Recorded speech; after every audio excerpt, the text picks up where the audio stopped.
আচ্ছা, একটা মেয়ে তার শ্বশুর বাড়িতে যতটা কথা শুনে, শ্বশুর শাশুড়ি দেবর ননদ আত্মীয় স্বজন সবার কাছ থেকে যে কথাটা শুনে একটা ঘরের বউ, মানে পুত্রবধূ বলেন বা যাই বলেন, বধূ বলেন, বউ বলেন, তার 10 ভাগের 1 ভাগও যদি একটা পুরুষ তার শ্বশুর বাড়িতে কথা শুনতো, সে ওইখানে থাকতো না, সে সম্পর্কটাও রাখতো না। কিন্তু একটা মেয়ে দেখেন, শ্বশুর বাড়ির লাঞ্ছনা গঞ্জনা সহ্য করে, কিন্তু সেই মেয়েটা শ্বশুর বাড়ি পড়ে থাকে। আবার অনেকে বলে মেয়েদের ধৈর্য নাই। আরে ভাই, একটা মেয়ে 10 মাস 10 দিন একটা বাচ্চা গর্ভে রাখা মুখের কথা না। প্রসব বেদনা, যন্ত্রণা, এই প্রসবের যে ব্যথাটা, এটা সহ্য করার মতো কেউ নাই, সেই মেয়েটাই কিন্তু করছে।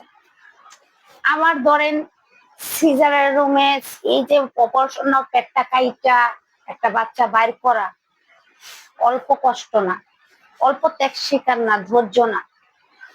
সিজারের পরে অবাস হওয়ার পরে যখন অবাস মানে সেন্সটা যখন ফিরে আসে, হাত পাও কাঁপে, খিচুনি, শীত, স্যালাইন লাগাই না থাকে, খিদার যন্ত্রণা, তারা কিন্তু খাইতে দেয় না। আরে ভাই বলেন, মহিলাকে ধৈর্য নাই আর কত? যে মানুষ মরার কাছ থেকে ফিরে আসে সিজারে এত বড় একটা সহ্য করে, তারে বলেন ধৈর্য নাই? আর কি করলে আপনাদের বিশ্বাস হইবে যে নারীর ধৈর্য বেশি? একটা নারী দেখেন, আজ আপনি বললেন যে আজকে আমি কাজে যাব না, আমার শরীরটা খারাপ, একটা পুরুষ কিন্তু সেইটা পারে। কিন্তু একটা মেয়ে কিন্তু, ঘরের বউ কিন্তু পারে না। কেননা তার শ্বশুর আছে, শাশুড়ি আছে, দেবর আছে, ননদ আছে, তাদের জন্য রান্না করতে হইব, সংসারে ধোয়া পাল্লা করতে, মানে থালি বাটি ধোয়া পাটা করতে হইব, থালি বাটি, তারপরে রান্না করতে হইব, কাপড় চোপড় ধুইতে হইব, ঘর মুছতে হইব। একটা মেয়ের অনেকটা কাজ থাকে, সে চাইলেও শুয়ে থাকতে পারে না। হ্যাঁ, যাদের আছে, কাজের মানুষ আছে, তারা অন্য কথা। নিম্নবিত্ত মধ্যবিত্তের মেয়েরা, বউরা কিন্তু চাইলেই শুয়ে থাকতে পারবে না বিছানায়। সেইটা নিয়েও দেখেন, একটা সময় আছে যে আমার শরীরটা, একটা মেয়ের মানে ঘরের বউর শরীরটা খারাপ হইতে পারে, মাথা ব্যথা, জ্বর, সে উঠলো না কা তাড়াতাড়ি, সে নাস্তাটা বানাইলো না কা তাড়াতাড়ি, সবারই খাইতে দিল না কা, সেইটা নিয়েও তার অনেক কৌতূহল।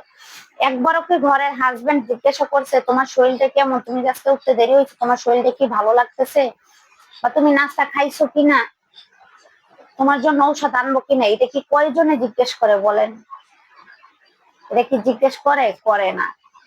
কিন্তু আমরা উঠলো না কে আগে, নাস্তাটা দিল না কে, করলো না কে।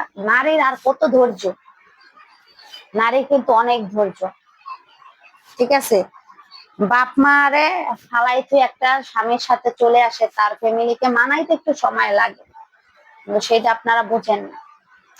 একটা নারী, আপনি যদি সেই মেয়ে, সেই পুত্রবধূর এত লাঞ্ছনা গঞ্জনা শ্বশুর বাড়ির সবাই শুনে, তারপরে সে কিন্তু চুপচাপ থাকে। এর 10 ভাগের 1 ভাগও যদি পুরুষরা তার শ্বশুর বাড়ির কথা শুনতো, সম্পর্ক রাখতো না, এক মুহূর্ত শ্বশুর বাড়ি থাকবে না। দেখেন, একটু কথা কাটাকাটি হইলে কিন্তু শ্বশুর বাড়ির ছেলে, শ্বশুর বাড়ির কথা কাটাকাটি হলে সেই বাড়িতে যায় না, খায় না, তাদের সাথে সম্পর্ক রাখেন। আর একটা মেয়ে, তারা সারা জীবন কথা শুনতে শুনতে, তারপরও তার সাথে খায়, সেই ফ্যামিলির সাথে, ফ্যামিলির জন্য রান্না বান্না করবো, সবকিছু করবো, খাবার দাবার করবো, আবার চোখের পানি ফালাইবো আর ভাত খাইবো। এটাই হলো। বলেন নারীদের ধৈর্য নাই? আরে ভাই, আর কত ধৈর্য ধরতে বলেন? প্রসব বেদনার চেয়ে কষ্ট দুনিয়াতে নাই। প্রসব বেদনার কষ্টটা ভুলে যেতে পারে, কিন্তু স্বামীর বাড়ির মানুষের কথা ভুলতে পারে না একটা মেয়ে। সিজারের যে যন্ত্রণাটা, সেই যন্ত্রণা ভুলে যায় একটা মা, ভুলে গিয়ে আবারও মা হওয়ার স্বপ্ন দেখে। এই যে সিজারের পরে খিচুনি হয়, পানি খাইতে মনে চায় কিন্তু পানি খাইতে দেয় না, আবার আপনার এই খিদা লাগে, তারপর খাবার দেয় না, এর চেয়ে বেশি কি? এই কষ্টগুলো মা ভুলে যায়, তারপর আবার সন্তানের মুখের দিকে তাকাইয়া। কিন্তু শ্বশুর বাড়ির আঘাতের কথা কখনো একটা মেয়ে ভুলতে পারে না।